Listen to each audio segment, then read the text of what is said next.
یه خری داشت علف میخورد که یه زنبور همراه با این علفا بلعید. زنبور برای اینکه از خودش دفاع کنه زبون خر رو نیست زد و تا دهن خر باز شد فرار کرد. خر ارعر کنان به دنبال زنبور رفت تا به کندوی زنبور رسید. خر شکایت زنبور رو پیش ملکه زنبورها برد. ملکه به زنبور گفت برای چی این کارو کردی؟ زنبور گفت میخواستم جونمو نجات بدم. خر اصرار کرد و در نهایت ملکه مجبور شد حکم اعدام زنبور رو صادر کنه.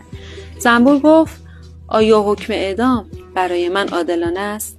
ملکه گفت میدونم که مرگ حق تو نیست، اما گناه تو اینه که با خر جماعت طرف شدی که زبون نمیفهمه. رفیق، سعی کن تو زندگیت با خر جماعت هم کلام نشی.